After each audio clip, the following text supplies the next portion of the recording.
Voilà. Donc, bienvenue à tous pour cette masterclass Alphano.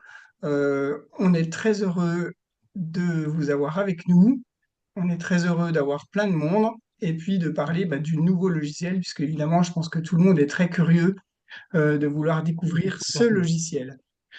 Je vais tout de suite partager mon écran.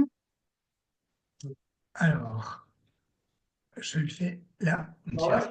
Je partage mon écran. Partager. Voilà.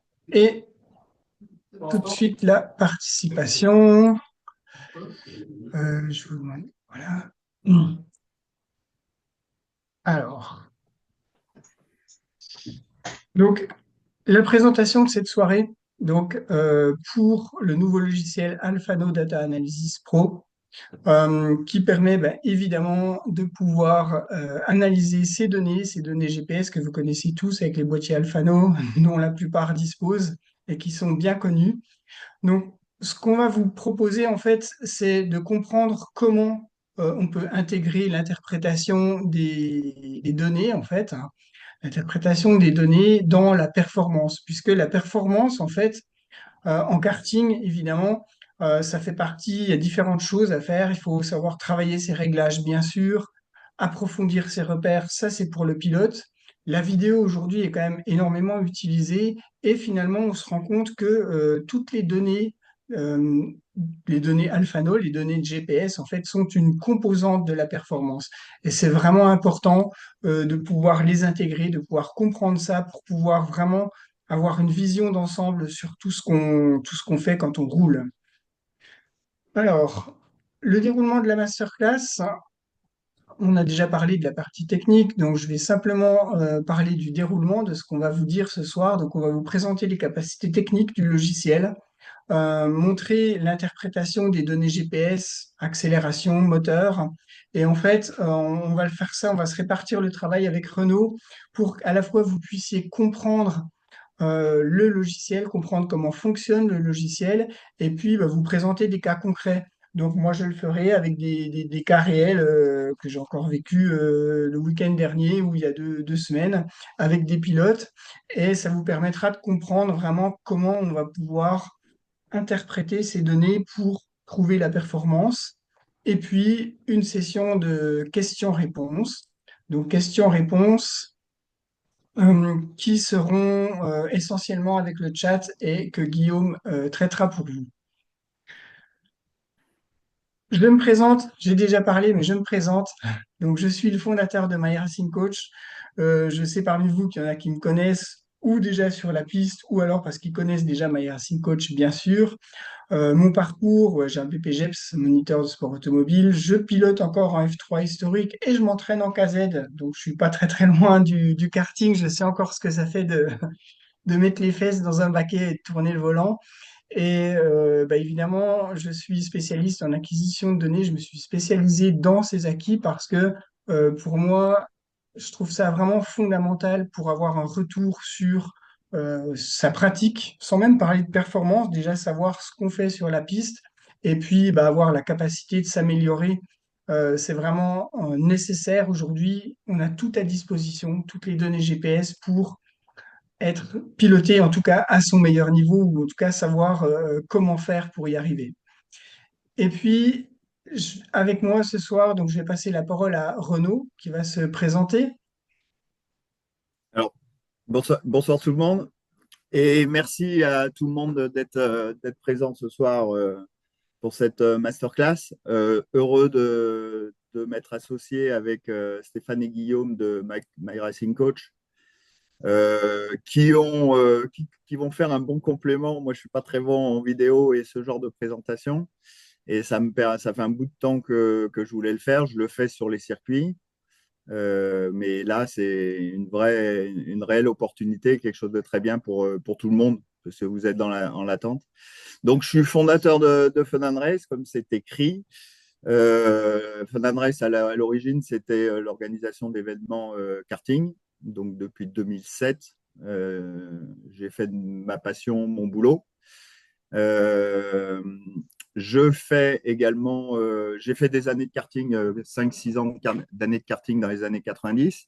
notamment en promo. Et là, depuis l'année dernière, j'ai recommencé à piloter en promo aussi pour me faire plaisir. Parce que ces petits kartings à quatre roues, c'est un régal.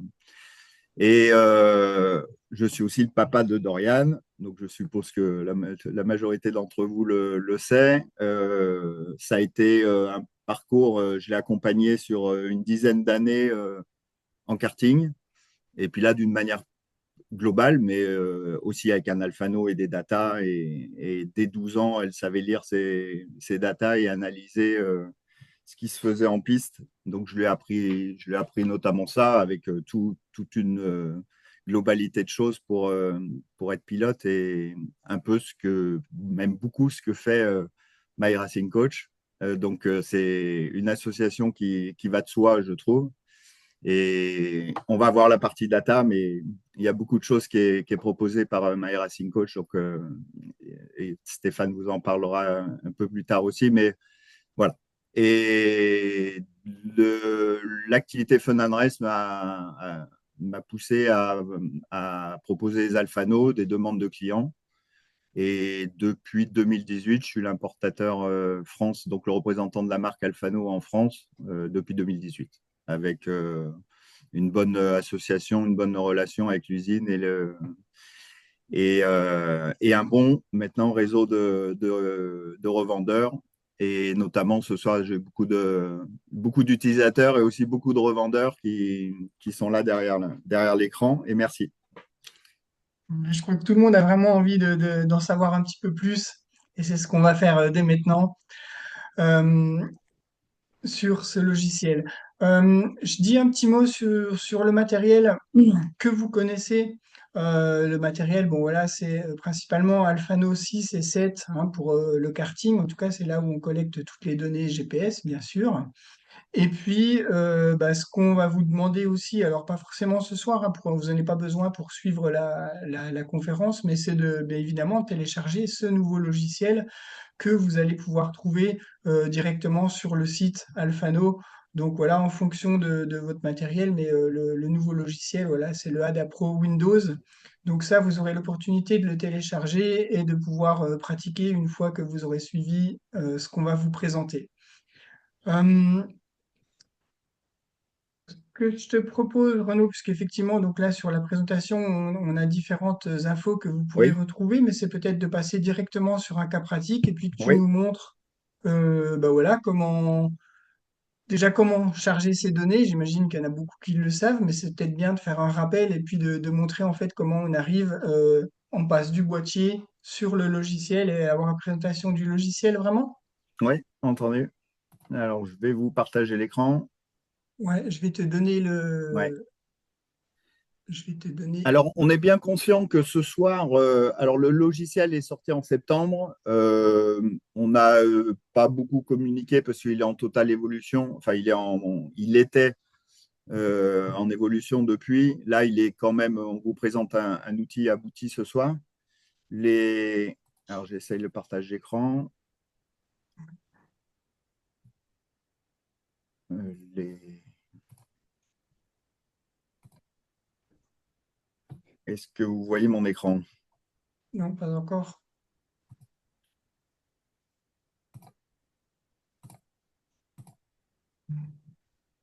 Euh,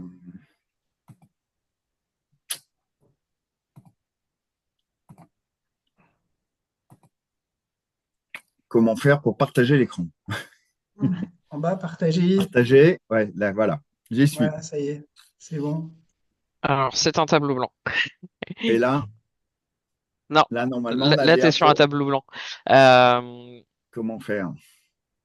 alors, On avait testé pourtant. coupe le tableau blanc, faut que tu ailles dans partager. Partager.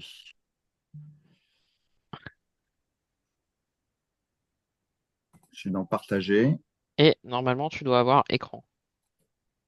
Fermera écran. OK. Il me manquait un clic. Voilà. On est tout Ok. bon. Là, on est bon? On est bon.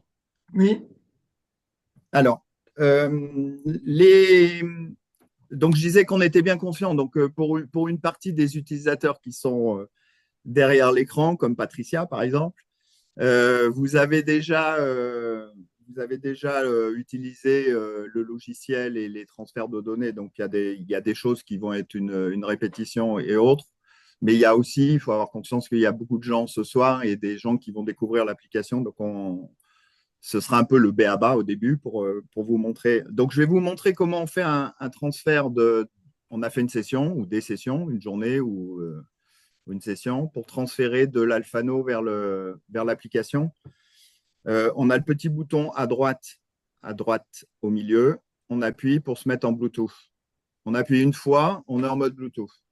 Après, dans l'outil, on est dans le. Donc, je vous présenterai les menus après. Pour l'instant, je vous présente juste le transfert de données et après, on découvrira ce qu'il y a dans les menus. Donc, on va dans Sessions, télécharger les sessions et on est en Bluetooth. On peut avoir un câble de transfert de données, donc c'est aussi possible de mettre en USB un câble USB puis de le brancher sur la partie noire derrière l'Alphano. Et là, on est en Bluetooth, donc il faut que le PC soit forcément avec un Bluetooth et le Bluetooth activé. Ici, on a une liste d'Alphano.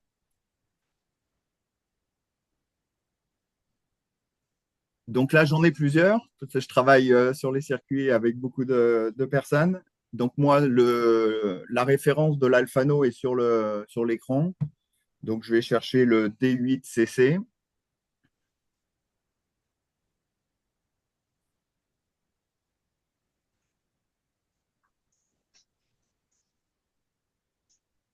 Que je ne trouve pas.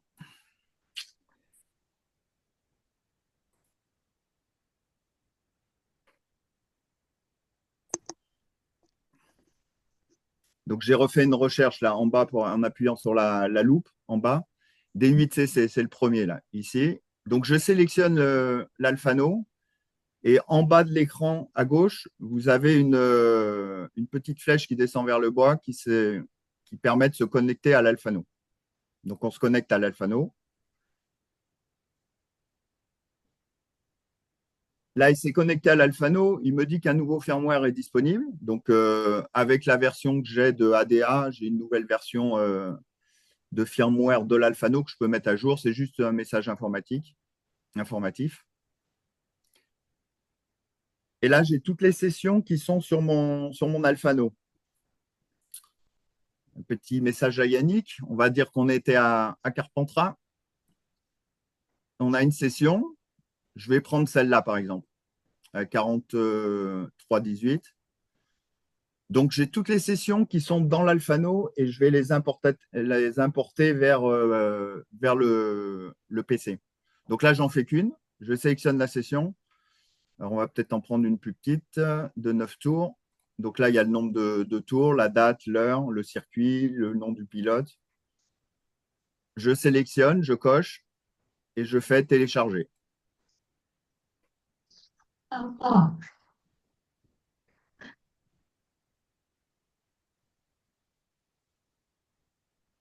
Donc là, on passe de l'Alphano vers le PC.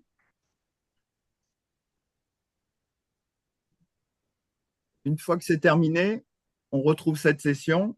Donc, donc, on était dans télécharger, je vais dans session, gestion des sessions. Et on les retrouve ici. Donc là, j'en ai plusieurs, j'ai plusieurs sessions.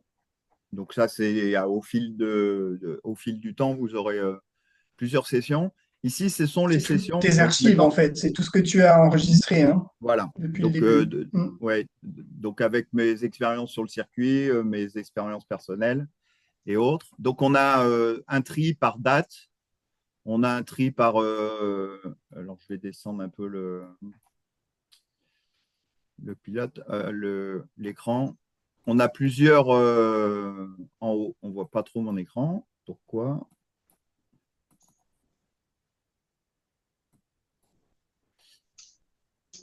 Bon, on est sur une session.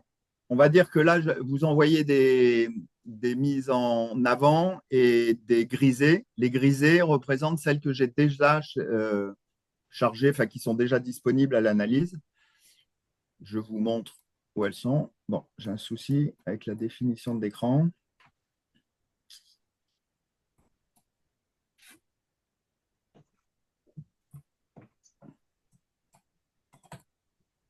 Donc, ce n'est pas un Effectivement, ce que je souci peux sur le dire, logiciel, c'est un souci c'est sur sur ton l'écran pour écran. moi. Ouais. Pendant ce temps, effectivement, ce qu'on peut dire ici, c'est effectivement quand on a toutes nos archives, c'est bien, par exemple, de mettre dans les sessions présentes dans l'analyse graphique, bah, si on a les sessions précédentes, on va dire de l'entraînement ou de l'année d'avant pour pouvoir des fois comparer, avoir ces références-là. Et puis, ça permet de faire le tri et de ne pas avoir forcément des tonnes de choses à l'écran. Ça permet déjà de séquencer et de choisir ce qu'on veut analyser, en tout cas. Alors, je suis bloqué sur la définition de l'écran. Je ne sais pas m'en sortir. Pendant que tu résous ce problème, on a une Oui. question qui est intéressante. C'est une question de Rémi qui nous demande s'il est possible de télécharger une session de plusieurs Alphano en même temps.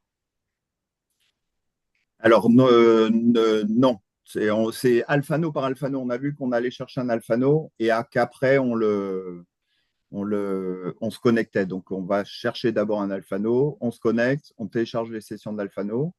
Après, on se déconnecte et on va chercher un autre Alphano. Les sessions en même temps, on ne peut pas.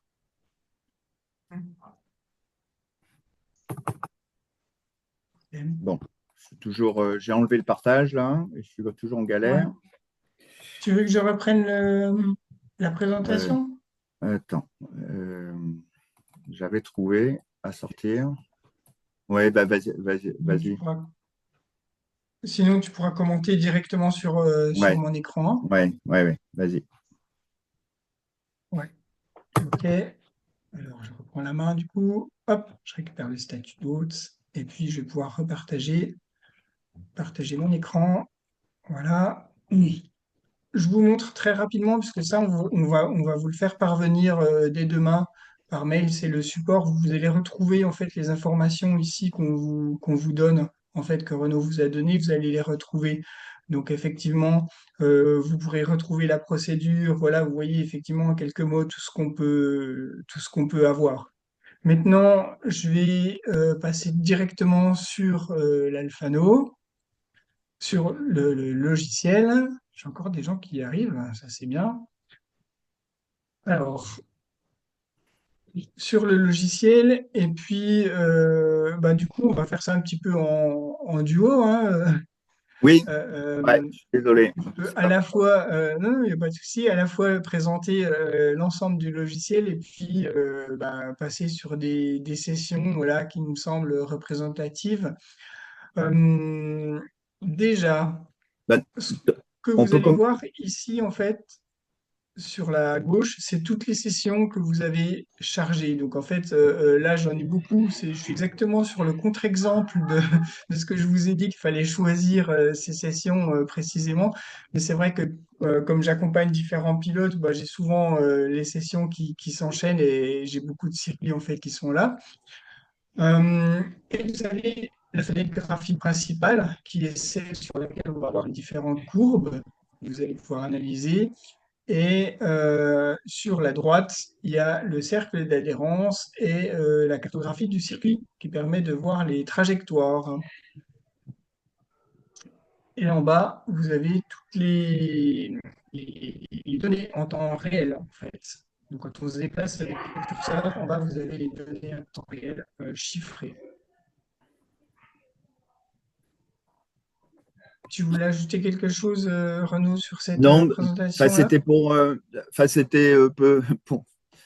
faire la présentation des menus d'une manière générale Oui. sur Euh, l'essentiel. Après, ok. ça Donc, peut être après pendant que tu expliques aussi. oui, mais non, on peut le Ouais. faire Donc, ensemble. Donc, bah, session, on a on vu en a parlé. voilà, on a vu les deux premiers, le menu session, on peut aller dans le menu circuit. Sur le menu Oui, circuit, en fait, là, on a les circuits, un menu qui n'est pas très utile. Le premier, c'est les circuits de la base Alphano. On peut aller vérifier ou voir si on a notre circuit préféré qui est disponible. Et les circuits professionnels, ce sont, donc ça, c'est une partie importante parce que les circuits professionnels pour ceux qui vont rouler, qui veulent faire les choses sérieusement. Donc, je pense que tous ceux qui sont là ce soir, vous avez à créer votre circuit professionnel plutôt que d'utiliser le mode automatique et le circuit qui est dans la base. Ce circuit professionnel va vous permettre d'avoir tous les points de GPS, de mettre des intermédiaires, enfin de faire plein de choses. Et surtout, quand on travaille en équipe ou avec d'autres pilotes, d'avoir le même circuit pour tout le monde, donc avec la même point de départ arrivée, les mêmes intermédiaires, donc pour pas qu'il y ait des décalages de courbes. C'est souvent ce genre de questions ou des appels en disant que toutes les courbes étaient décalées. Et pour comparer de manière précise, il faut comparer avec les mêmes référentiels. Donc, quand on est dans Euh, minimum 2 à courir, à comparer, ben, il faut qu'on ait le même circuit. Si on a la ligne de départ qui est décalée de 20 mètres, ça va être un peu plus galère. Donc, voilà. Donc, le menu professionnel, ça permet ici de le charger sur un Alphano, par exemple, et de le transférer sur d'autres Alphano de l'équipe. On passe par ce circuit professionnel. On va aussi pouvoir créer, c'est la nouveauté de cette version-là, de créer un circuit professionnel à partir d'une session. Donc ça, on verra sur le clic droit quand on cliquera sur une session. Mais à partir d'une session, on a fait un roulage, on fait une session et on crée le circuit professionnel qu'on peut utiliser et balancer sur d'autres Alphano aussi. Dans les réglages, on a le choix de la langue, bon, les premiers menus. Le troisième menu qui est intéressant, réglage véhicule. Donc, c'est pour ceux que ça concerne le karting, par exemple. On choisit le karting et on a tous les réglages. Donc, ça remplace le cahier. On peut mettre la couronne, les voies avant, enfin, on peut mettre tout. C'est vraiment la liste est très très importante. Ce qui permet après, quand on choisit une session et une autre, d'afficher que ce qu'on a changé comme réglage. Donc, de faire une synthèse. Voilà. Dans ce menu, il n'y a pas d'autres. Pour ce soir, pour le temps imparti, il n'y a pas vraiment de choses importantes. Mise à jour firmware sur le menu. Important, à chaque fois que vous avez un message qui vous dit de mettre votre Alphano à jour, un nouveau firmware disponible, il faut le faire. Donc là, on se connecte, update à Alphano 7, on se connecte en Bluetooth et on met son appareil à jour. On met son appareil à jour quand on a chargé toutes les sessions.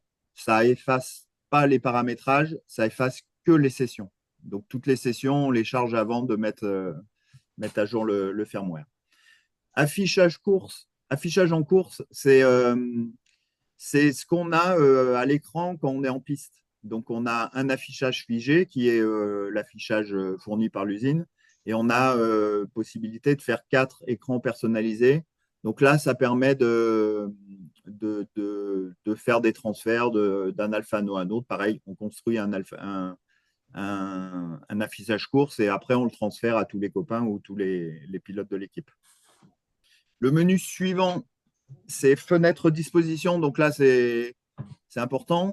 On va cocher, en fait, on va sélectionner les lignes qu'on veut voir apparaître ici à l'écran. Donc là, Stéphane, il a choisi le j'ai tout graphique. mis. Vas-y, J'ai mis circuit. vas-y. Donc là, je l'ai enlevé. Et puis le cercle d'adhérence. Donc là, tout est décoché. Donc à droite, on n'a pas de graphique. Là, il recoche et les parties arrivent à droite. Voilà. Voilà. Donc ça permet de faire. On peut travailler en multi-écran, c'est fait aussi pour. Donc ça peut s'afficher, la partie de droite peut s'afficher sur un autre écran aussi. C'est ça. Après, on a le menu comparaison des sessions. Donc là, c'est un peu ce que je vous disais tout à l'heure. Quand on a sélectionné 2 sessions, donc on peut comparer tous les temps autour. Donc ça met les temps autour, ça met de. Non, on va le voir tout de suite. Voilà. Ici, j'ai mis 2 sessions au hasard, hein. Voilà, ouais. Donc le même pilote et on a à gauche les temps autour et puis en abscisse les tours qui défilent de 1 à 12 ici. Voilà. Donc on peut comparer et on peut aussi sur l'autre menu comparer les réglages. Donc quand on va avoir enseigné les réglages dans le menu qu'on a vu tout à l'heure, donc un réglage par session. on choisit une session et une autre. Vas-y, Stéphane, C'est pareil. ça. Là, J'ai pas de réglages qui sont là, on n'aura associés, mais rien. Oui, oui, mais effectivement, c'est ça va juste être pour montrer le tableau. pour l'exercice. Voilà. Ouais, affiché en haut, afficher les différences de réglage. Donc là, il n'y aura pas de Voilà. différence, mais Donc là, on a les deux sessions en colonne. Et là, plus on aura mis de réglage, bah, plus il y aura de lignes. Et ça marquera, par exemple, couronne 63, couronne 64, pignon, toutes les choses qui sont importantes pour les pressions. Donc ça remplace le cahier et c'est beaucoup plus facile que le cahier. Plutôt que de tourner les pages, là, on a deux sessions et on se retrouve. C'est intéressant sur une journée, c'est pas forcément intéressant, mais sur d'un mois à l'autre ou d'une course à une autre, on peut retrouver facilement ce qu'on avait fait comme réglage. Donc, c'est vraiment intéressant et on a tout on a tout au même endroit. Et sauf si on oublie son PC. On peut oublier le c'est carnet, ça. mais le PC, on ne l'oublie pas. Voilà. Ça demande un petit peu de travail, c'est vrai, de faire ça, mais bon, une fois que les configurations sont faites, une fois qu'on sait qu'on les réglages qu'on veut adopter, c'est quand même pas mal, c'est quand même assez intéressant à faire. Et après, on a les menus, mais Stéphane en parlera tout à l'heure. À droite, on a des menus quand on pousse la souris complètement à droite. On a des menus, des icônes qui apparaissent. Donc là, c'est des fonctions un peu plus avancées de l'outil qui seront étudiées un peu plus tard. Après, sur la session, C'est des une chose choses qu'on importante, abordera plus tard, ouais. ouais. Sur la session, on fait un clic droit à hauteur du nom du circuit. Oui. Euh, voilà. Donc ici, on a des choses intéressantes. Retirer la session de la liste, c'est qu'on veut plus. Donc ici, on a toutes les sessions de travail à gauche, ce que vous a expliqué Stéphane tout à l'heure. Donc on est allé chercher les sessions qui sont disponibles sur le PC et on les amène ici pour travailler. Donc on peut retirer la session de la liste. Retirer la session de la liste, c'est qu'on la rend pas disponible à l'analyse, mais elle n'a pas disparu du PC. Exporter la session, c'est pour l'envoyer à un copain. Éditer la session, ça permet de voir les temps autour, tout le déroulé, l'heure. Tu peux l'ouvrir, Stéphane, ouais. Elle est intéressante, celle-là. On peut renommer, on peut rajouter des choses. On a tous les tours et on peut mettre un commentaire aussi. On a entré votre commentaire en dessous du graphique là, de la piste. Oui, donc là, on peut changer le type de course, Changer. la Voilà. catégorie. Donc là, vous voyez, Stéphane, par rapport, il n'y a que junior et mini par défaut.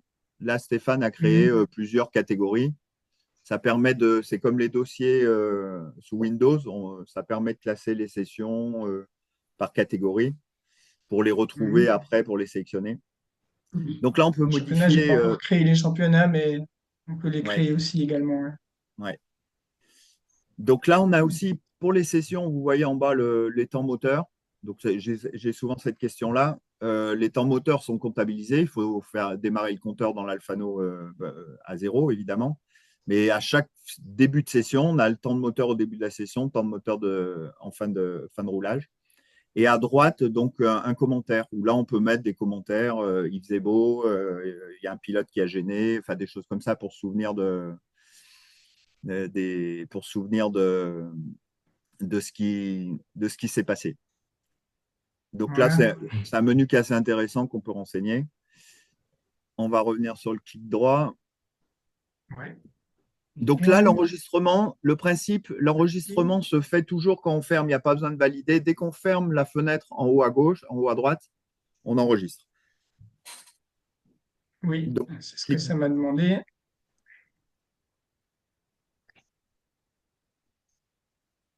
Voilà. on voit les dernières lignes du menu en clic droit. Oui. Donc là, on était dans éditer la session. Après, on a toutes les valeurs de partiel et de min-max, qui est intéressant aussi. On a tous les tours enfin non, les partiels et les minimums et maximums de la session. Réglage du véhicule, on l'a vu. Supprimer des tours et des partiels, on verra plus tard. On peut associer une vidéo à cette session. Donc là, ce n'est pas automatique, mais on peut avoir un enregistrement GoPro et on va associer la session à la vidéo. Il faudra le caler, mais on pourra voir les choses en concomitance et les datas et la vidéo. Mhm. Les capteurs de pneus, on verra ça un peu plus tard. Je vous montrerai. On a nouveau produit, les capteurs de pression et de température interne et externe. Donc, on peut avoir en un tableau sur une session l'évolution de la température et de la pression des pneus pour étudier et progresser. Supprimer la session, là, c'est supprimer définitivement la session du PC. Il y a une barrière avec une autre validation si vous voulez vraiment supprimer la session. Je pense que ce n'est pas un menu qui sera utilisé souvent. Et créer un circuit, donc là, ce que je vous disais tout à l'heure, en parlant de circuit professionnel, on peut partir maintenant d'une session que vous avez téléchargée, donc qui a enregistré tous les points GPS de tous les tours. Donc, c'est un enregistrement qui est très précis. Et à partir de là, on peut créer un circuit professionnel et avec des secteurs et des choses comme ça. Et après, on a, pour les experts de chez Expert et ceux qui aiment les chiffres, on peut exporter le fichier en CSV et on se retrouve avec des données GPS. Voilà. Ça, c'est pour ceux qui ont envie de s'amuser autrement qu'avec ADA. Ça permet d'avoir un beau fichier plein de chiffres Oui, pour ceux qui l'ont déjà testé. ouais, ouais, mais c'est intéressant, mais c'est pousser un peu plus loin les choses. C'est ça. Voilà. Après, sur les petits icônes en haut, à gauche, sur la partie gauche, on a le menu pour ajouter. Donc, on va aller chercher des sessions qu'on veut rajouter à l'analyse ici à gauche. Le deuxième menu, c'est pour supprimer effacer en fait. Ah non, non, non, pardon. Enlever toutes les courbes. Là, Stéphane a sélectionné deux tours. Donc, si on veut supprimer tout, parce qu'à un moment, on a tout sélectionné et puis il y a trop de courbes, on veut tout remettre au clair, on appuie là-dessus. Ça enlève toutes les sessions, les tours qui sont sélectionnés.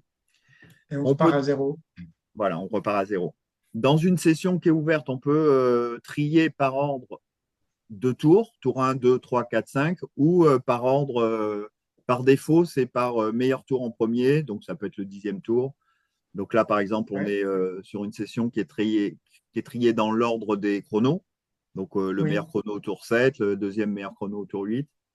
Et si on appuie dessus, on a la Milieu, session tour 1, 2, 3 jusqu'à 9.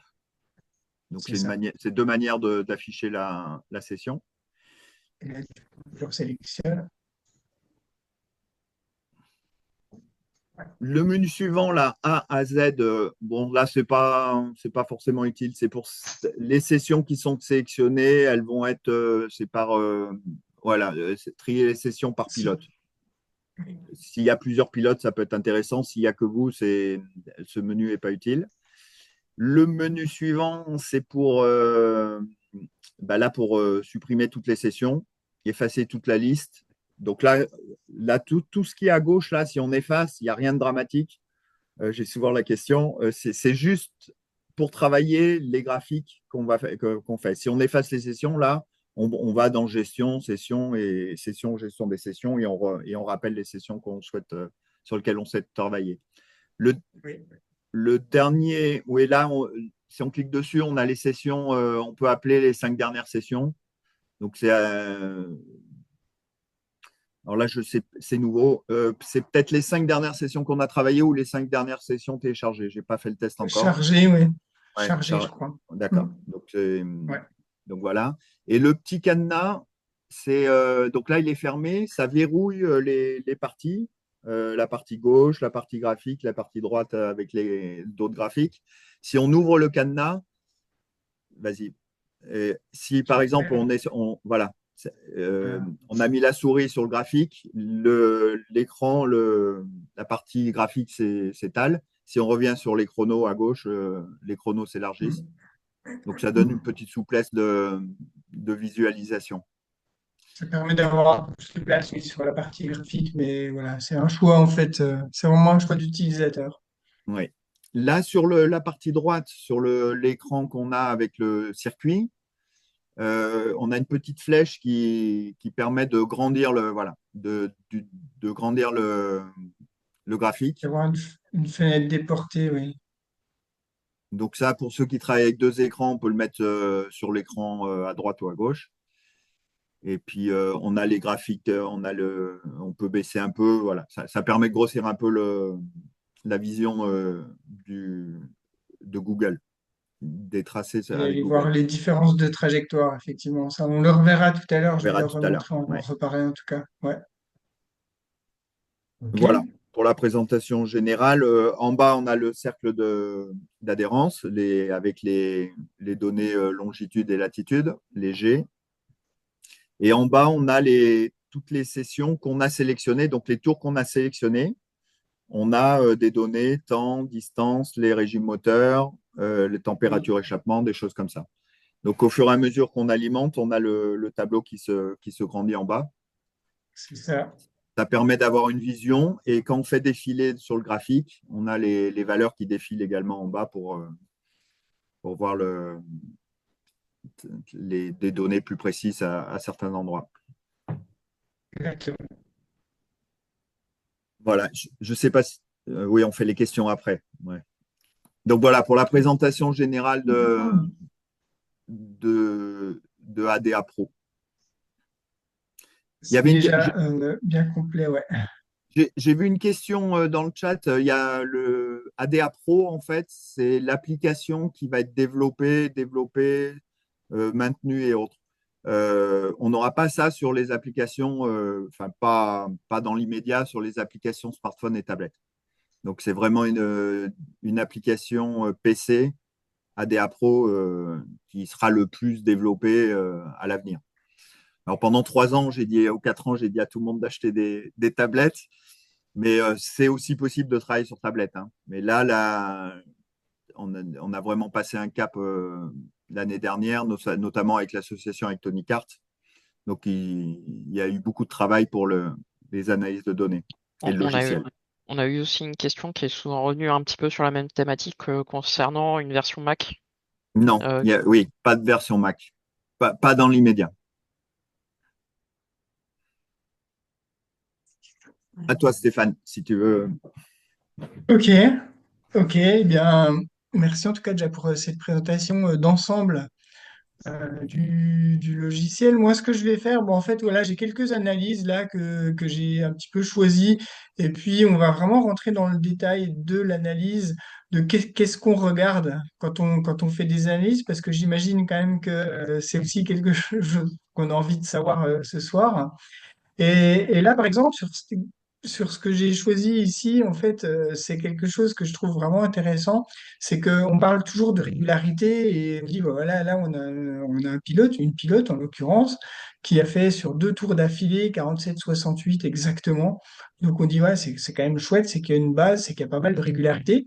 Et en fait, ce que je trouve intéressant, c'est d'aller voir dans les datas bah, s'il n'y a pas des variations sur un tour, est-ce qu'il n'y a pas de la performance cachée? C'est ce qu'on appelle la performance cachée, c'est où est-ce qu'on peut aller plus vite et qu'est-ce qu'on a fait un petit peu différent d'un tour à l'autre. Alors, de manière générale, quand je fais des analyses avec des pilotes, donc là, vous avez différentes courbes à l'écran, vous avez la vitesse, GPS, hein, pour ceux qui c'est ce qui est en haut. On a l'accélération longitudinale, vous le voyez là, l'accélération latérale et l'état. Donc, la vitesse, bon, ça parle de soi, c'est la vitesse sur laquelle on est sur le circuit. Le delta, c'est la différence en temps en fait, entre un tour et un autre. Donc ici, on a le tour vert qui est la référence, et puis le tour vert. Bon, en fait, selon si on est au-dessus de la courbe, on va gagner du temps. Si on est en dessous, on perd du temps. Ça permet de voir effectivement. Et en fait, c'est ce qui est illustré graphiquement avec les petites cartes donc, qui bouge là, sur le haut de la fenêtre, hein. C'est ce qui permet de voir aussi si on est en retard ou en avance, tout simplement. Stéphane, Alors, si je peux me permettre, ton son saccade un petit peu. Oui, c'est vrai, oui. Oui, je sais pas trop ce que je peux Là, faire. c'est mieux. Peut-être que je me déplace. C'est oui, mieux là? C'est oui. mieux. C'est Ouais, juste ouais. le fait de le dire, parfois, Bon, ça suffit. alors, allons-y comme ça. Donc, la première chose que je vais regarder sur les analyses, ça va être le frein. Et le frein, en fait, l'image du frein est donnée par l'accélération longitudinale. Et en fait, c'est tout ce qui se situe vers le bas. Donc vers le bas, c'est le freinage. Et en fait, il y a deux choses qui sont extrêmement importantes. Il y a la quantité de frein et la qualité de frein. Alors, la quantité de frein, oui, ici par exemple, il y a un petit rond, là, violet, et un petit rond vert. Ça va être on va dire le maximum du frein. Donc, ce que je vais faire, je vais placer mon curseur ici, et puis je vais en profiter pour vous montrer une petite fonction qui est là, affichage des valeurs sur les courbes. Ça va me donner exactement le chiffre là où je me situe. Allez, quelques références. Sur un karting qui a juste du frein à l'arrière, pneu Vega vert par exemple, là, je crois qu'il s'agit d'un X30, voilà, on peut atteindre un G. Un G, c'est une valeur référence, voilà, une valeur cible, en tout cas, un G en valeur de frein. En KZ, c'est assez différent. KZ avec les pneus Lecomte en France, c'est 1,5 G. Et ça monte jusqu'à 1,8 quand on a les pneus à l'international, les pneus tendres. Mais 1,5 G, c'est une valeur cible. Alors, cette valeur cible, ça ne veut pas dire que tous les freinages doivent absolument atteindre cette valeur. Ça veut simplement dire que le maximum de la performance du pneu est atteinte avec ces valeurs-là dans des conditions particulières, c'est-à-dire quand le freinage est vraiment bien appuyé ou parfois quand on est en montée, parce que quand on est en montée, on va avoir une décélération encore plus importante. Par contre, dès l'instant où on se situe sur des virages en dévers, sur des freinages en appui, ces valeurs-là ne sont plus bonnes. Donc, il faut toujours garder une mesure par rapport, voilà, quand on parle de valeur cible, voilà, faut pas renvoyer son pilote en lui disant, écoute, il y a 4 virages sur lesquels tu n'atteins pas un G, il faut bosser. C'est pas forcément vrai. Ça va vraiment dépendre de la caractéristique du circuit, mais force est quand même de constater que sur chacun des circuits, il y a au moins un ou deux freinages qui nécessitent d'arriver jusqu'à ces valeurs. Ok. Et ici, par exemple, sur l'exemple où je me place, voilà, 0,91, 0,84, c'est pas mal. C'est pas mal, c'est pas choquant. Voilà, ici, sur ce freinage-là, je trouve que c'est plutôt bien. La deuxième chose, c'est l'image du frein. Et l'image du frein, en fait, quand on a un V comme ça très prononcé, qui descend très fort le bas et qui remonte, c'est qu'on a un bon freinage dégressif. Alors, c'est pareil en kart, particulièrement quand on n'a pas de frein à l'avant, c'est jamais vraiment évident d'avoir ça et c'est assez rare même de l'avoir. On va souvent avoir des petites variations sur la remontée parce que ces petites variations, c'est le moment où en fait on va avoir les roues un petit peu qui bloquent. Et on va retrouver, je vous montrerai après des courbes de KZ, on va retrouver aussi des choses euh, avec des V, mais pas toujours très prononcées. En tout cas, la remontée n'est jamais très très propre. Donc ça, on va dire, c'est un petit peu un cas idéal de freinage qui arrive pas souvent. Maintenant, puisqu'on est quand même sur des courbes comme ça, ici, on voit là qu'on a un créneau, ou je sais pas comment appeler ça, mais en fait, ici, ça veut vraiment dire que là, on a un freinage en deux fois. Donc, OK, à cet endroit-là, le pilote a une valeur qui est sur la courbe rose, magenta, 0,76. C'est pas top top par rapport à cette configuration de circuit. 0,86, ce sera un petit peu mieux. Et ce qu'on voit surtout, c'est il y a ce relâchement. Donc, en fait, j'en profiter pour vous montrer la fonction zoom qui est ici. Comme ça, je vais pouvoir voilà, embarquer juste ça. Ah ben, alors, désolé, il faut que je relance. Le jeu du direct. C'est ça. Donc la fonction de zoom, on enfonce le clic gauche de la souris et on va sur la droite pour sélectionner la zone. Oui. Donc voilà, j'espère que c'est pas ma configuration graphique qui va faire planter ça, parce que ça peut arriver aussi, mais normalement, non. Voilà, c'est C'est parfait. bon. Voici. Ah Je ben, pense que c'est ma configuration graphique, donc ne vous affolez d'accord. pas. C'est ma configuration graphique du PC. Puisqu'effectivement, je me suis mis à 100% l'affichage graphique et c'est pas quelque chose qui est conseillé pour mon PC. Donc, il n'y a pas Alors, d'affolement, c'est mon ordi. C'est je mon pense qu'on ordi. a collectivement trouvé la raison comment dire, de tes moments où ça saccade, c'est quand le PC a du chargement à faire, notamment quand tu bouges le graphique. Et ben c'est à ce moment-là que justement ça, voilà, il y a ce problème-là. Ok, Donc ok. Bah, maintenant on sait. Voilà. Et je vais pas trop jouer avec le zoom du coup, ça illustrera au PC, je pense qu'on voit très très bien. Voilà. Malgré tout, effectivement, ici, on a un freinage qui est plutôt. Et si on doit en tout cas en tirer, peut-être pas une conclusion, mais en tout cas avoir un échange avec le pilote, c'est de savoir si effectivement comment se sent le pilote à cet endroit-là, et puis bah, de tenter de freiner un petit peu plus tard, et puis d'essayer de minimiser ce moment où on va relâcher le frein. Et donc là, effectivement, il y a en tout cas de la performance à gagner là-dessus. Euh, voilà, quelques infos sur le frein. Ici, pareil, on va retrouver aussi un relâchement. Donc voilà, c'est aussi des choses qu'on peut regarder sur tout le tour, voir si le freinage est maîtrisé ou pas trop maîtrisé. Et là, sur cette session, bah, effectivement, il y avait encore du travail à faire au niveau du freinage dans tous les cas. Euh, un petit mot sur la performance cachée, parce qu'effectivement, on était quand même parti de là pour dire que on a deux tours qui sont absolument identiques au centième près, qui suivent. Mais si on regarde le delta, on voit ici, dans cette zone-là, on a vraiment une variation importante. On a en tout cas deux choses qui sont assez différentes. Et ce qu'on voit surtout, bah, c'est que finalement, le temps, on perd du temps et on va finir par le regagner après. Donc ça, c'est intéressant à regarder. Pourquoi dans ce virage-là, on va dire que le vert gagne du temps et pourquoi dans ce virage-là, le vert perd du temps ou le magenta gagne du temps selon le cas de figure dans lequel on se situe. Et en fait, bah, pour ça, on va regarder un petit peu l'ensemble des paramètres. Regarder le freinage, si voilà, donc ici, ça peut être une zone où on a un gros freinage avant ce virage-là, et on est en train de lever les pieds, il y a un petit freinage, donc là, c'est très net. Ce qu'on voit surtout, c'est qu'il y a une grosse variation au niveau de la vitesse. Et qu'on voit la Stéphane, vitesse ne se ne- bouge pas. Stéphane, excuse-moi, ne ne bouge bouge pas trop pas. la souris. En fait, ne bouge pas ta souris de trop. Le problème, On c'est que t'entend quand tu plus. bouges sur le graphique, Ok, ton son, c'est vraiment lié. Donc, va falloir être d'accord. imaginatif. Non, Et voilà. je mets l'endroit où Tu, je veux être et je bouge Oui. plus dans ce cas-là. ça marche.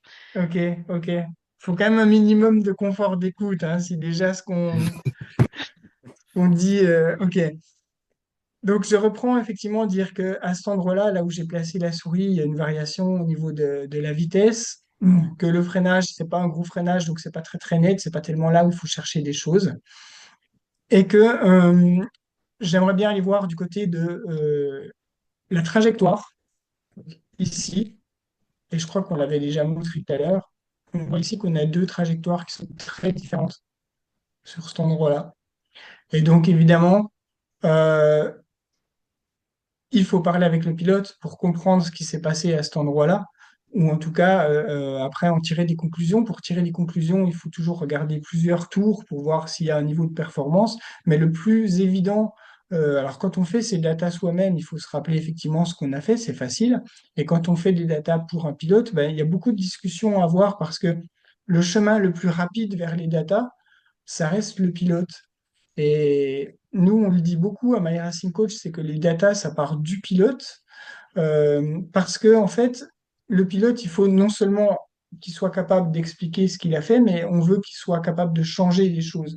Donc, si par exemple, dans un cas de figure tel que celui-ci, le pilote n'a pas de souvenir d'avoir fait deux trajectoires différentes, pour lui, ce sera difficile de dire mais laquelle est la bonne. Donc, par contre, c'est pas un drame de pas savoir. Simplement, ça veut dire que pour la session d'après, il faut aller prendre des repères et s'attarder, en tout cas, à savoir comment on prend ce virage-là. Donc, ici, perte de temps, je me place, je me place à un autre endroit du circuit pour lequel, ici, va avoir plutôt un gain de temps sur le vert et notamment avec une réaccélération qui est meilleure. On voit sur les courbes que la courbe d'accélération, la courbe de vitesse est à peu près la même, la courbe de frein est à peu près la même, il n'y a vraiment pas beaucoup d'écart là-dessus. Donc encore une fois, il y a de grandes chances qu'on trouve une réponse sur la trajectoire. Ce n'est pas toujours le cas. Je vais peut-être grossir ça. Voilà. Et me placer. Ouais, je suis au bon endroit. Je vais me placer ici sur ce virage-là. Et en fait, ici, on va se trouver sur un cas de figure où il n'y a pas une différence extrêmement sensible, que ce soit sur le frein, sur la trajectoire ou même sur la capacité d'accélération. Donc là, en fait, on va rentrer dans des autres considérations, c'est de savoir qu'on va être sur la notion de détail. Euh, il faut quand même bien reconnaître que ici, on cherche moins d'un dixième de seconde. Donc effectivement, on est l'ordre du centième. Donc à partir de ce moment-là, on va être sur la limite, j'allais dire, de l'exercice. C'est que si je me décale un petit peu ici, on a un demi-kilomètre heure d'écart. Et en fait, quand on est sur moins d'un dixième de seconde, c'est plutôt le niveau d'écart qu'on va avoir. Je trouvais ça intéressant à montrer parce qu'effectivement, il faut bien comprendre que quand on veut chercher de la performance, on va rentrer dans le détail. On ne cherche pas des écarts de 10 km heure.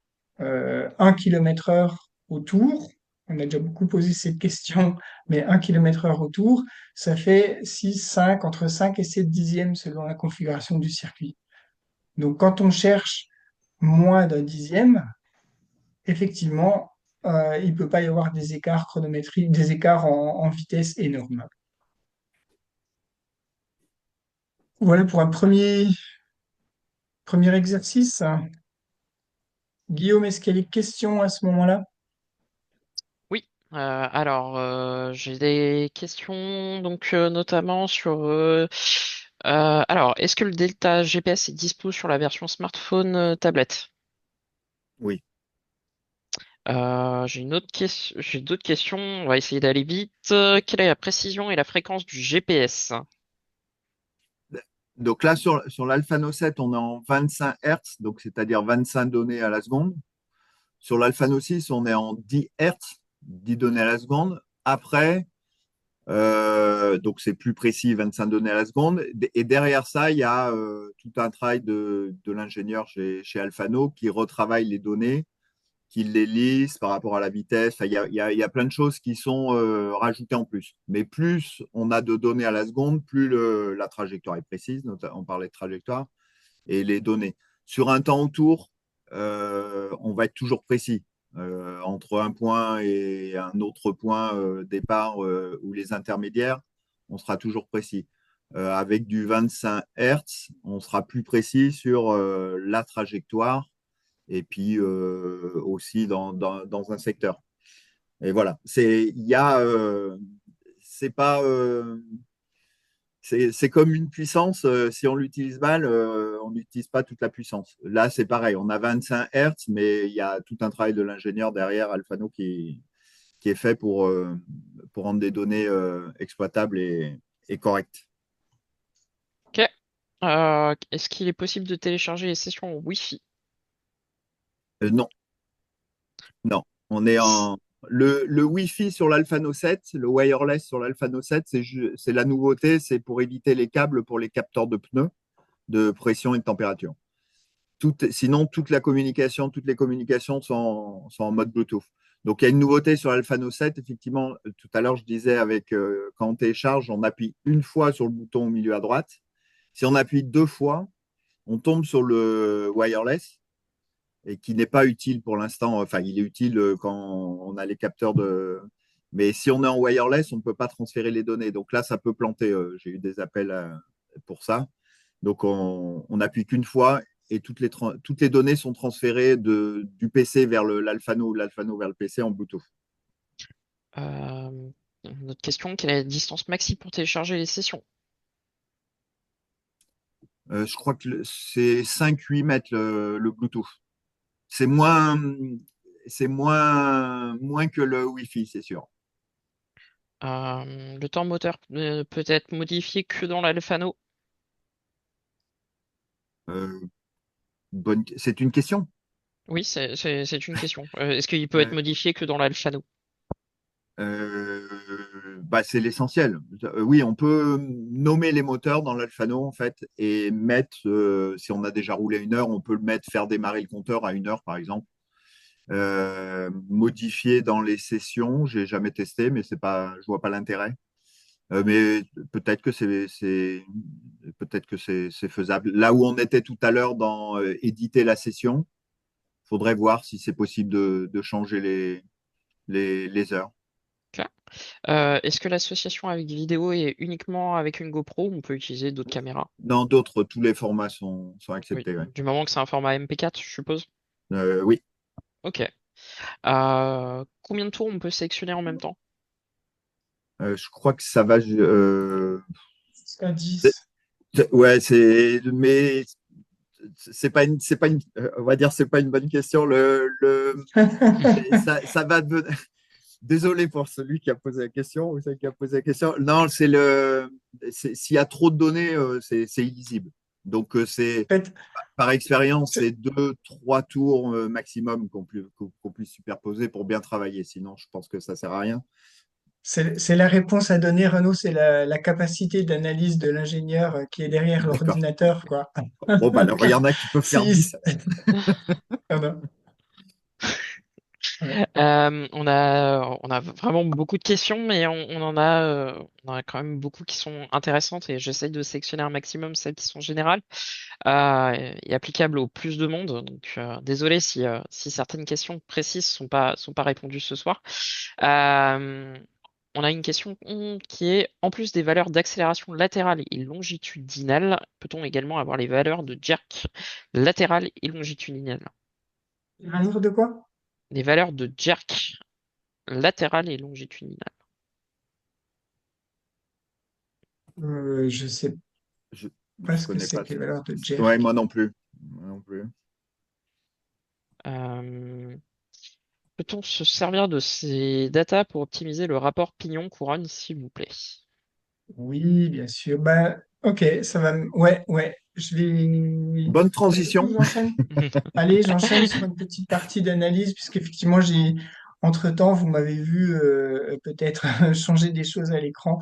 J'ai mis des données de KZ sur un autre circuit et je suis retombé, et ben voilà, évidemment, sur, encore une fois, des temps très, très, très réguliers, 40-26, 40-27, 40-28, 40-29. Hein, c'est cool hein, d'être régulier comme ça.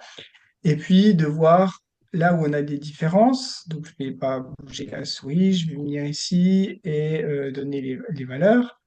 Donc, effectivement, on voit à cet endroit-là, en fait, grosso modo, après le premier virage, voilà, après le premier virage, ben, en fait, on a perdu un dixième et demi qu'on va gagner. Et puis ensuite, on voit que le temps évolue pardon, quand même assez significativement pour arriver à avoir un temps identique. Et alors ici, c'est un petit peu plus évident finalement que sur l'analyse précédente, c'est que là, on voit tout de suite au niveau du freinage qu'il y a une nette différence. Le verre a freiné beaucoup plus tôt, avec moins d'intensité. Donc forcément, quand on freine plus tôt et qu'on freine avec moins d'intensité, au passage, hop, on note que d'avoir freiné plus tôt et avec moins d'intensité, en tout cas d'avoir freiné plus longtemps, on a vraiment cassé complètement la vitesse. 50 au lieu de 54 au point de corde. Donc évidemment, ça fait un effet significatif sur le chrono. Et là, ça se ressent tout de suite. Donc, je vais assez vite sur l'analyse en tant que telle, mais c'est juste pour montrer l'effet direct, par exemple, du frein sur la vitesse. Je vous avais parlé des valeurs cibles à atteindre. Je vais me placer ici. Voilà. 1,49. On est sur un KZ. C'est quand même pas mal à cet endroit-là, en tout cas sur la courbe magenta. Donc ça, c'est vraiment voilà, un freinage qui est bien maîtrisé, bien vu. Vous allez reconnaître d'autres choses sur ce graphique. Un freinage après, là, qui a une image, en tout cas particulière, et on voit qu'elle est répétée tour après tour. Donc il y aura quand même une petite discussion à avoir avec le pilote. Est-ce que c'est volontaire d'aller chercher tard sur le frein, en tout cas au point de corde, d'avoir encore cette notion de freinage? Qui peut être justement la rotation du kart. Ça, on va le retrouver par exemple quand on utilise une trajectoire en V, ce qu'on appelle trajectoire en V. On va retrouver ce genre de choses. Donc c'est important aussi toujours corréler en fait le comportement du pilote avec les données. Parce qu'effectivement, j'allais dire, ça tombe pas du ciel. Si moi je vous dis que c'est une trajectoire en V ici, vous allez me croire, c'est cool. Mais évidemment, parce que j'ai suivi le pilote, parce que je sais, parce que je connais déjà, je l'ai accompagné sur la piste. Mais ce qui est vraiment super intéressant dans les data, c'est qu'une fois qu'on l'a fait une fois, qu'on a compris comment ça fonctionne là-dessus, en fait, c'est quelque chose qu'on va pouvoir aller retrouver. Et si vous allez sur un pilote qui est peut-être un peu moins aguerri, qui n'a pas forcément conscience de ça, on peut lui dire, ça, d'après les datas, ici, tu as une trajectoire en V. Et en fait, c'est ce qui permet de pouvoir influer sur le pilotage. Question moteur. Allez, ici, on a des fenêtres, on a des courbes qui traitent vitesse, accélération longitudinale, latérale. Les moteurs, je les ai sur, alors ici, un tableau, engine, voilà. Et là, donc, j'ai des valeurs qui concernent le moteur. Les valeurs qui concernent le moteur sont, je vais me placer à un endroit sur le circuit, peu importe. Alors, en haut, nous avons les RPM, donc les tours moteurs. La deuxième courbe, c'est celle qui va répondre essentiellement celle qui va répondre à la question qu'est-ce qui se passe si je mets une couronne différente ou un rapport différent. En fait, ça, c'est un calcul mathématique, un canal mathématique. Alors, euh, pour les utilisateurs avancés, vous savez certainement déjà faire des canaux mathématiques et c'est à ça, là, on va simplement en afficher un. Pour les utilisateurs qui ne sont pas avancés, sachez que ça va faire l'objet de modules dont on va vous parler dans pas très longtemps. Mais effectivement, c'est comment combiner différentes informations. Ici, en gros, on divise la vitesse par les RPM et c'est ce qui nous donne ce Sleep Engine, qui est finalement le glissement entre le moteur et la vitesse. Ce qui, en d'autres termes, va nous indiquer quand on a des pertes de motricité, quand on a des blocages de roue. Et ici, vous avez un KZ, ça donne aussi, chaque créneau correspond à un rapport engagé. Et en fait, ce qu'on peut voir, euh, là, par exemple, à la remise de gaz, ici à la remise de gaz, toutes ces petites choses-là sont des pertes de motricité. C'est vraiment pas significatif. Ici, c'est plutôt là quelqu'un qui a un pilotage propre, en tout cas comme un réglage qui n'avait pas trop de défauts de motricité. Ici, la courbe verte, vous voyez qu'au même endroit, ici, la courbe verte va vers le bas, et vous voyez aussi que en fait, là, on va avoir un comportement très différent entre le vert et le violet à cet endroit-là. Euh, comment, quel type d'analyse en fait on va faire avec ça? Par exemple, déjà, les tours minutes à la vitesse maximale, c'est toujours intéressant à voir. Et puis, quelque chose que j'aime bien faire, c'est voir à quel endroit est-ce que le pilote passe les vitesses. Et là, par exemple, on est sur une session où le pilote n'a pas tellement tiré sur ses rapports. Parce que vous voyez, j'ai mis là, je suis à 13 008. Et en fait, presque tous les passages de vitesse sont à 13 008. Ici, un petit peu. Mais globalement, là, c'est pas une session où le pilote a beaucoup tiré sur le moteur. Un petit tuyau en KZ, à part le premier rapport, c'est-à-dire de 2 en 3, voilà, quand on ressort d'une épingle serrée, une fois qu'on est vraiment affûté, qu'on a vraiment le bon réglage, il faut vraiment tirer impérativement 14 002 sur tous les rapports. Et chaque rapport qui n'est pas à 14 002, ça occasionne une perte qui est quand même souvent significative. Donc j'ai eu l'occasion de le voir à haut niveau. Un rapport à 13 008 au lieu de 14 002, ça va facilement faire jusqu'à un dixième hein, dans une ligne droite. Donc c'est pas neutre. Et c'est un petit peu plus compliqué que ce qu'on imagine de gérer tous ces rapports exactement au bon régime. Alors, c'est aussi à ça que sert l'Alphano, c'est qu'il y a des petites LED qu'on peut régler. Et ces petites LED, on va les régler comme il faut pour avoir du vert, du jaune et du rouge ou du violet, vous mettez ce que vous voulez, qui s'allume au moment où on doit passer la vitesse. Ça, c'est pour moi en tout cas, c'est ce qu'on dit beaucoup à My Racing Coach, c'est beaucoup plus important d'avoir ça que d'avoir savoir si on est en avance ou en retard sur notre tour. Mais ça, voilà. C'est bien pour le casette, ça. C'est Non. moins vrai pour le Rotax et le. Enfin, les LED, hein, je parle des LED, Oui. pour avoir, Ben, savoir quand passer le rapport engagé. Ouais.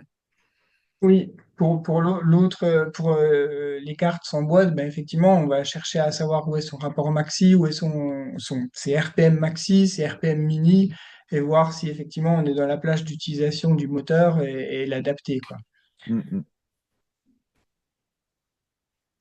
Ok. Euh, voilà, je ne sais pas si je dois encore continuer là-dessus. Est-ce qu'il y a des questions, Guillaume, particulières, par exemple, sur le moteur, sur...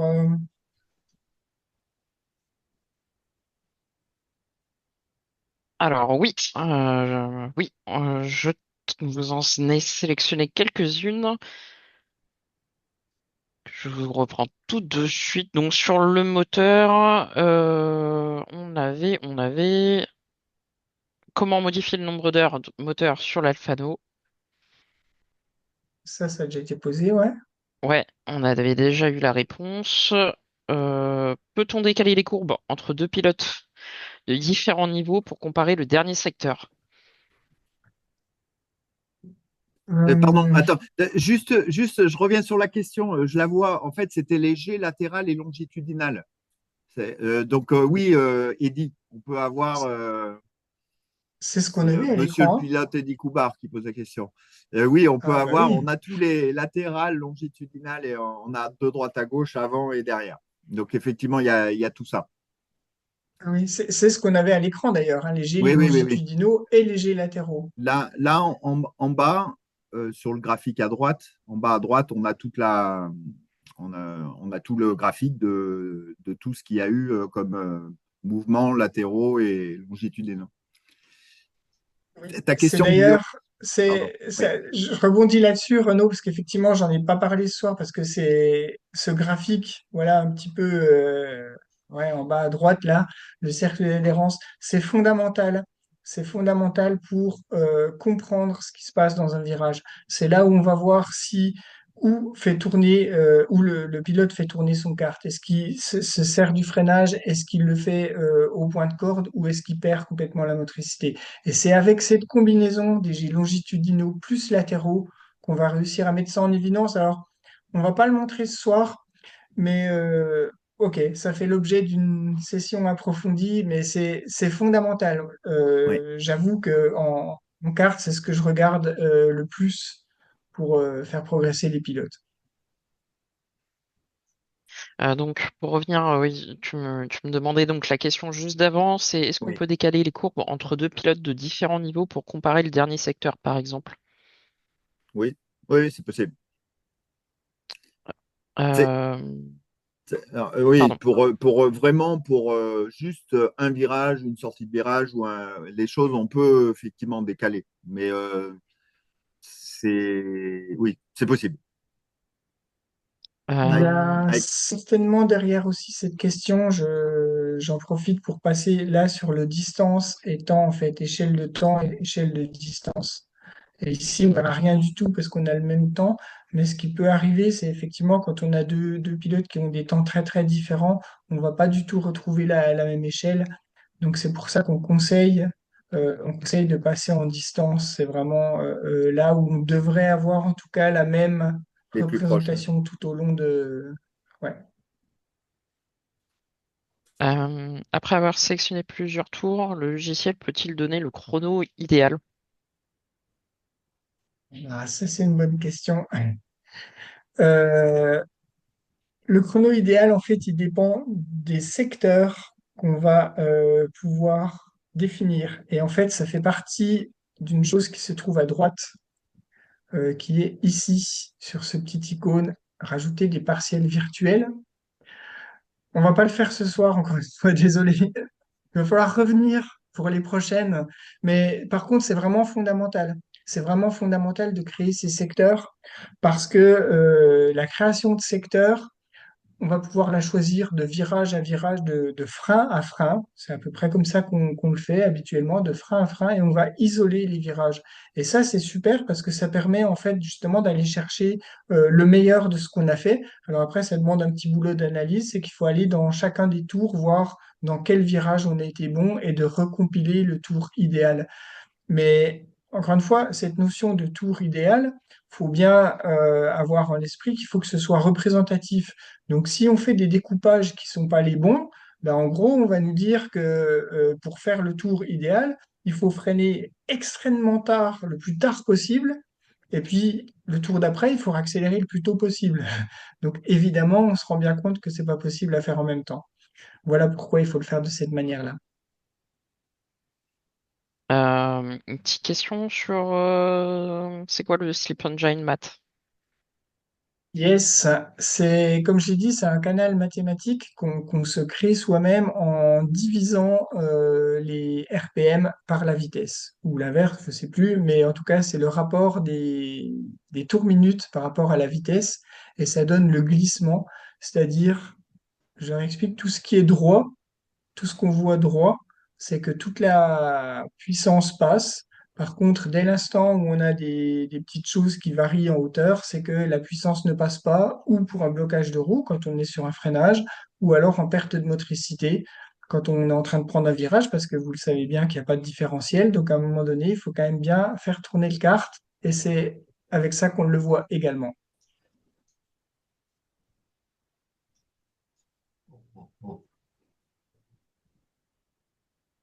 Voilà. D'autres questions? Oui, pardon, mon micro n'était pas allumé. Quelles sont les différences majeures entre le logiciel et l'application? Renaud, c'est pour Pardon, toi? excuse-moi. Quelles sont les différences majeures entre le logiciel et l'application? Alors, Euh, historiquement, c'est les applications. Alphano a voulu innover par rapport à pour démocratiser l'analyse de données, donc à commencer par les applications smartphones et tablettes pour que ce soit disponible à tout le monde facilement avec un logiciel assez intuitif et autres. Et puis, le- il a été demandé aussi par ceux qui avaient l'habitude d'utiliser des PC de faire l'application PC. Donc, l'usine a développé l'application PC. À l'origine, elle a copié ce qui était fait sur les tablettes et smartphones pour le mettre sur le PC. Donc, ça, c'est ADA Pro, ADA, pardon, Alphano ADA. Mais c'était un peu grossier, c'était une copie. En fait, c'est pas du tout la même logique d'utilisation sur un smartphone, une tablette, la manière de déplacer les choses et autres. Et quand on se retrouvait avec la souris, donc le logiciel n'était pas vraiment exceptionnel.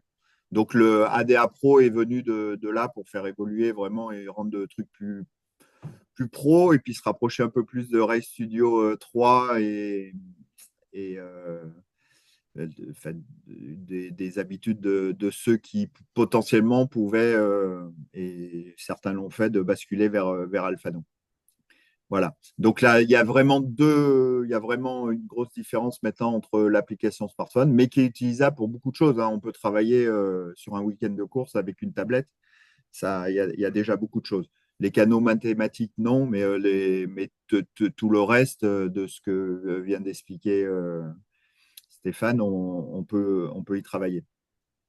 De manière un peu plus grossière, il y a un peu moins de données à l'écran, mais on a toutes les données. De toute façon, ce sont les mêmes données qui vont être dans les tablettes et sur le PC.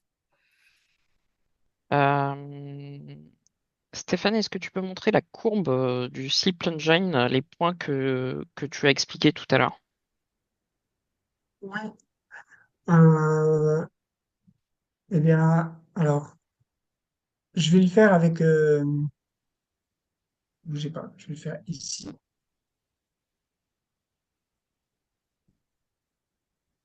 un instant, hop, et hop. Avec une question qui est inclue un petit peu dedans, est-ce qu'on peut zoomer sur le graphique? Je vais pas zoomer à cause de ma configuration graphique parce que ça fait planter, mais évidemment qu'on peut zoomer sur le graphique, mais je vais pas le faire là. euh, pour des C'était raisons une techniques. question piège. Désolé pour ça. Voilà. Maintenant, ce que je vous ai mis ici, en fait, je vous ai remis une donnée de X30. Et en fait, c'est encore beaucoup plus parlant de voir le graphique du Steep Engine. Puisque si toute la puissance passe, on doit avoir normalement une courbe complètement plate. Et on voit qu'elle n'est pas du tout plate. Mais en fait, chaque pic, là par exemple, je suis sur le pic de freinage.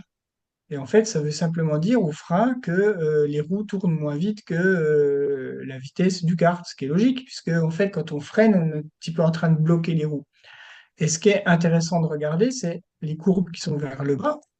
Donc ici, je me place à cet endroit-là, je suis en pleine réaccélération, et on voit effectivement à cet endroit-là que bah, les roues vont tourner plus vite que la vitesse du kart, ce qui veut dire perte de motricité. Alors, ne vous affolez pas, on n'arrivera jamais à avoir une courbe complètement plate. Ça, c'est le principe du karting, hein. Il n'y a pas de différentiel, il faut faire avec, c'est comme ça. On n'aura jamais cette courbe complètement plate. Mais par contre, ce qui va être intéressant, c'est de comparer une courbe par rapport à un autre, de minimiser en tout cas les pics. Et surtout, la valeur des pics n'a pas d'importance en fait. C'est vraiment euh, où se situent les pics et s'ils sont prononcés ou pas prononcés en fait. Et ce qu'on va essayer de faire, c'est justement de minimiser en tout cas ou de contrôler l'endroit où on veut avoir les pertes de motricité ou alors bien gérer son freinage. J'espère que j'ai bien répondu. Pourquoi les trajectoires idéales sont souvent proposées, qui sont souvent proposées, sont hors de la piste, voire dans l'herbe parfois? C'est une question qui est pas mal revenue. Oui. Ouais, ça vient essentiellement de la précision du GPS et de la précision de Google Maps. Donc c'est très inégal. Cela dit, c'est quand même c'est une bonne question parce que il est important de comprendre que la précision du GPS, que ce soit Alphano ou un autre, hein, n'allez pas critiquer le système en lui-même, c'est une précision, je crois, qui est de l'ordre de 30 centimètres, si je ne m'abuse. En fait, elle est donnée par le nombre de satellites qu'on connecte ensemble, et puis ce nombre de satellites réduit le cercle, et on arrive à peu près à 30 centimètres. Et on est bien d'accord que 30 centimètres sur une trajectoire en karting, c'est gigantesque. C'est la différence entre le premier et le dernier. Mais, mais, effectivement, relativement, comparé un tour par rapport à un autre, on arrive à voir si on est un petit peu plus à l'extérieur ou un petit peu plus à l'intérieur. Et ça, c'est vraiment important à comprendre, c'est que, ok, c'est bien d'avoir l'image, d'avoir où on est sur le circuit, mais en fait, on n'en tient pas compte. On ne tient pas compte du fait de savoir si on n'est pas dans l'herbe quand ça passe dans l'herbe et on n'est pas complètement en dehors de la piste que ça passe en dehors. C'est relatif, c'est une trajectoire par rapport à une autre, un petit peu plus à l'extérieur, un petit peu plus à l'intérieur, et ça remet une couche sur où est-ce que je passe quand je suis pilote? Est-ce que j'ai ma roue sur la ligne blanche? Est-ce que j'ai ma roue à l'intérieur? Où est-ce que je suis précisément?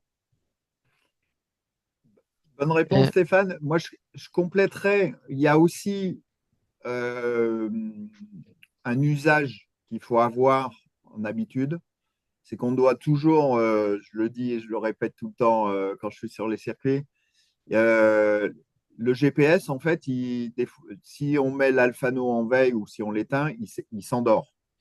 Il va falloir qu'il se réveille pour se reconnecter, resituer le kart à l'endroit où il est et on va partir. Quand on a Waze dans la voiture et qu'on remet un trajet, c'est exactement le même principe. On est en train de rouler sur l'autoroute à 130, on remet un trajet avec Waze, il va mettre un temps fou à calculer. Si on s'arrête sur l'aire de repos, qu'on remet le parcours, le même parcours, il va calculer immédiatement parce qu'il est positionné, il est stoppé à un endroit et il va recalculer à partir de là.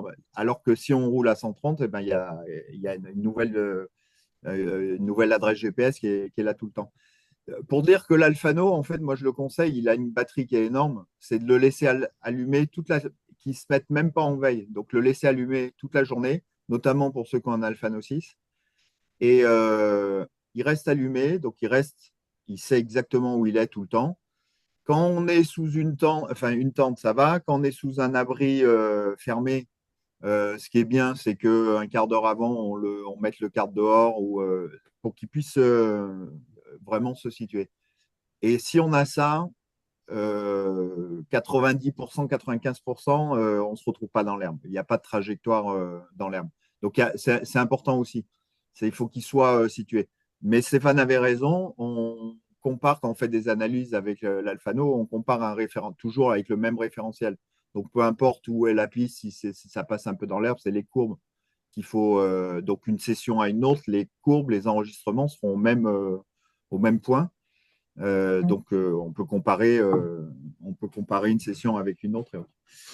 Voilà. Donc c'est souvent les utilisateurs de Micron qui partaient comme ça. Il y a peut-être moins de soucis de captage de signaux GPS. Donc, en fait, qui allument l'Alphano en partant. Et si on allume l'Alphano en partant, il y a des pilotes qui ne font que ça. Là, ça marche la plupart du temps, mais ça peut ne pas marcher parce que s'il ne se cale pas tout de suite, et ben, toute la session, elle est dans l'herbe. Voilà. Mais c'est très rare. Il suffit de laisser l'alphano allumé et on n'a pas ça. Comment changer la courbe Sleep Engine? Ça, en fait, ça fait l'objet du module avancé. En fait, on choisit les canaux ici. On choisit les canaux qu'on va afficher. Et on les choisit, en fait, là, en fait, au même endroit où on choisit les canaux. Simplement, encore une fois, ça fait partie d'un module avancé. Ça peut peut-être me permettre de faire une transition. Est-ce qu'il y a une autre question là-dessus? Ou je fais la transition sur la suite du programme, peut-être? Juste, je pense qu'il y a une question puis je pense qu'on va pouvoir conclure les questions dessus. Quelle est la durée max d'enregistrement des datas? Je- Renaud. Je ne sais pas. Parce que c'est surtout pour C'est son les tour. courses d'endurance Ouais, c'est une SWS. session de 100 tours. En fait, il n'y a pas de durée max. Il va faire des sessions de 100 tours et quand il a fini 100 tours, il redémarre une autre session. Donc pendant un tour, il va peut-être pas prendre le tour, mais il n'y a pas de. Enfin, si, il y a une limite de mémoire, mais c'est vraiment. Ça tient largement plus de 24 heures de roulage, d'enregistrement de données GPS à 25 Hz, 25 données secondes. Donc c'est juste Ok. les sessions qui sont découpées pour pas qu'il y ait des sessions trop lourdes. Mais sinon, il n'y a pas de limite. À part la limite de la mémoire, mais qui est énorme. Ah, ok. Du coup, merci vraiment pour toutes ces questions. Ça montre que, d'une part, il y a encore beaucoup à faire, beaucoup à voir. C'est vrai qu'avec Renaud, ce qu'on voulait ce soir, c'était quand même montrer un minimum de choses que vous puissiez, vous, comprendre ce qui est possible de faire avec ce fameux nouveau logiciel Alphano. Donc, ce que je vous montre, c'est ce qu'on va vous donner. C'est en fait un petit peu tous les repères dont on vous a parlé ce soir. Donc, où trouver les infos, les différents menus. On a passé tout ça en revue. Les analyses représentatives, j'ai mis quelques infos, notamment sur le freinage, qu'est-ce qu'on regarde, sur la qualité du frein, etc. L'analyse du GPS et de la trajectoire. Voilà, des petites choses qu'on a vues. Alors sur d'autres exemples, mais ce sera toujours la même chose, hein, toujours le même principe en tout cas. Le comportement moteur avec le sleep engine, les températures, etc. Et voilà un autre exemple avec entre X30 et puis KZ. Et puis ce qu'on va vous proposer, effectivement, c'est de pouvoir aller plus loin dans l'analyse parce que vous avez vu que c'est très puissant et que il y a vraiment beaucoup d'intérêt à creuser tout ce qu'on fait là. Donc les modules avancés, euh, on a prévu 4 modules en fait. 4 modules avancés qui vont avoir lieu dès la semaine prochaine. Donc voilà, c'est maintenant. En gros, il y a un mois, à peine plus d'un mois, pour devenir un pro sur Alphano et un pro avec les analyses. Et en fait, on va voir effectivement là où il y a eu plein de questions sur lesquelles on n'a pas pu répondre, les secteurs personnalisés. Voilà, on a eu des questions là-dessus. Le freinage, on va y revenir. Ceux qui me connaissent avec d'autres systèmes savent que voilà, le freinage peut passer 1 heure et demie à décortiquer du freinage. Mais il y a beaucoup à gagner parce que c'est là où on va vraiment chercher la perf. Donc il faut passer du temps sur le frein. Le cercle d'adhérence, évidemment, on a eu aussi des questions là-dessus. Les canaux mathématiques et les configurations personnalisées. Donc pour les questions auxquelles j'ai pas pu répondre, ça sera fait le 20 mai. Voilà. On va parler de la vidéo, du moteur, des fonctions avancées du logiciel. Il y a plein de choses qui sont super intéressantes sur les rapports, notamment pour voilà, les mini-maxi, savoir où on se situe dans les plages moteurs. Il y a plein de trucs à voir là qui sont super utiles. Et puis la dernière session, bah, c'est celle en fait qui permettra d'aller encore plus loin avec tous les capteurs. Donc pareil, Renaud, je crois qu'on a vu des questions au début sur les capteurs et des capteurs de pression, des capteurs de température. Il y a beaucoup de choses qui permettent d'aller vraiment un cran plus loin dans la systématisation de ce qu'on fait et d'aller beaucoup plus loin que simplement prendre un petit chrono au bord de la piste, mais d'avoir vraiment des analyses très précises sur le comportement de son kart. Donc, on vous propose de faire tout ça avec nous, 4 sessions alors voilà dans le détail, mais je vais pas vous lire tout ça, je vais pas vous faire l'affront de vous lire tout ça, il est déjà tard. Simplement, vous voyez que chaque session est déjà bien définie et puis qu'il y aura beaucoup, beaucoup, beaucoup de contenu dans ces sessions. Ce qu'on a prévu pour vous, c'est une offre spéciale que Guillaume vous envoie par mail et que vous allez retrouver avec un lien qu'on va vous mettre dans le chat tout de suite. Et en fait, on a vraiment voulu, ceux qui nous connaissent à My Racing Coach le savent, on a vraiment voulu faire quelque chose de spécifique pour Alphano, pour justement faire la promotion de ce nouveau logiciel pour que tout le monde soit capable de l'utiliser, tout le monde soit capable de le faire. Et donc, bah, les 4 sessions, ce sera un tarif spécial de 149 euros. Voilà, c'est bien moins cher qu'un train de pneus et ça durera plus longtemps. La performance que, non, en plus, je le dis mais je devrais pas le dire en souriant parce que c'est vraiment les premiers retours qu'on a eus quand on a fait notre premier programme data.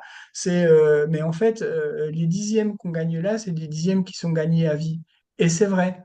Et c'est vrai. Une fois qu'on a compris comment fonctionne le freinage, une fois qu'on a compris comment optimiser ses trajectoires, ça, de toute façon, on va le répéter circuit après circuit. Là où, bah oui, un train de pneus, ça dure ce que ça dure, quoi, quelques tours, et après, la perf, elle est passée. Donc, c'est ce qu'on vous propose de faire avec nous. Voilà, 149 euros, les 4 sessions, les 4 masterclass qu'on animera ensemble, Renaud, hein. Mhm. Et Avec plaisir. puis, voilà. Et puis, J'aurais réglé ma bah, configuration écran aussi, parce que dommage. oui, oui, on va se mettre et moi également, puisque j'ai mes petits plantages là Ouais. de Zoom. On va régler ça. Et puis, bah pareil, Juste pour préciser, c'est pas le plantage de l'application, hein, c'est la définition qu'on a voulu choisir pour mettre à l'écran et qui nous a perturbé. Mais oui, oui, sinon, clairement, ça clairement, fonctionne. Voilà. clairement. En complément, effectivement, parce que voilà, on va avoir les 4 sessions sur lesquelles on va pouvoir apprendre. Moi, je vous propose bah, de faire un point ensemble sur vos propres données.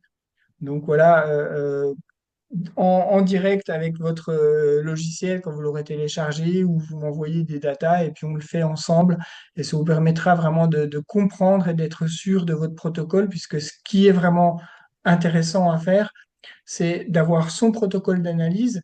Je pense que vous l'avez vu quand voilà, moi je regarde les données, ben, j'ai maintenant l'habitude, je sais ce que je vais aller voir, je sais ce que je veux chercher, je sais l'information que je veux prendre. Et ça, c'est un processus qui va très vite sur la piste une fois qu'on l'a travaillé en amont. C'est pour ça qu'on vous propose de le faire de cette manière-là. C'est que tout le temps que vous allez passer avec nous ici, c'est du temps gagné sur la piste à la fois du temps chronométrique, bien sûr, mais surtout du temps dans l'analyse, vous allez vraiment pouvoir profiter de toutes vos sessions au maximum. Donc, voilà ce qu'on a pour vous. Le lien, Guillaume, je pense que tu l'as mis dans le chat, j'imagine. Alors oui, le lien est dans le chat. ce qui est important de rappeler, c'est comme pour la session d'aujourd'hui. Toutes les sessions sont enregistrées, sont envoyées le lendemain par email. Donc là, vous recevrez demain par email, quoi qu'il arrive, la session d'aujourd'hui. Et donc, pour ceux qui rejoindront donc l'aventure des quatre prochaines sessions, eh bien, vous recevrez le lendemain de chaque masterclass le replay tout simplement. Donc, si vous ne pouvez pas être disponible sur une ou deux sessions, ou même les quatre, eh bien, c'est pas grave. Vous aurez quand même le contenu qui sera disponible dès le lendemain et en illimité, évidemment. Oui. Donc voilà, c'est à vous de jouer. Évidemment, cette offre, comme on l'a dit, comme c'est vraiment une offre spéciale vraiment pour le lancement de ce nouveau logiciel, on vous le fait voilà, encore 2 jours, c'est-à-dire jusqu'au premier, pour nous rejoindre. Et on démarre dès la semaine prochaine. On est à fond là-dessus, donc il y a plus qu'à se lancer.